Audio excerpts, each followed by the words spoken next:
জন্মের 10 মিনিট আগে কোথায় ছিলে তুমি? কি ছিল তোমার? এমন কিছু তুমি সাথে করে নিয়ে আসোনি যেটা তুমি পৃথিবীতে এসে হারিয়েছ। যাই পাচ্ছ সবই বোনাস। উপভোগ করো এবং খোদার প্রতি কৃতজ্ঞ থাকো। আমাদের কষ্টগুলো এতই হাস্যকর যে আমরা কোনো কিছু না হারিয়েও হারানোর কষ্টে সিমেন্টের দেয়ালে কপাল ফাটিয়ে পুঁজ বের করে ফেলি। ভালোবাসার দুটি কষ্ট, একটি না পাওয়া, ওর দুটি হারানো। বেকারের কষ্ট দুটো, চাকরি নেই কিংবা চাকরি হারিয়েছে।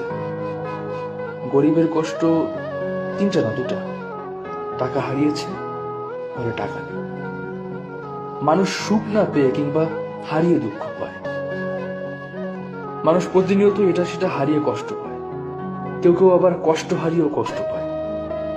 পৃথিবীতে অনেক সুখী এবং সফল মানুষ কষ্ট না পাওয়ার কারণে একঘেয়েমি জীবন সহ্য করতে না পেরে সুইসাইড করে মনোবিজ্ঞানে আশ্চর্যবোধক চিহ্ন রেখে চলে গেছে। হায় রে হতাশা। মানুষ এটা সেটা হারিয়ে বালিশ ভিজিয়ে কাঁদে। মানুষের এই হারানো ডেফিনেশন দেখে আমি আতঙ্কগ্রস্ত হই। আদৌ কি মানুষ কিছু হারায়?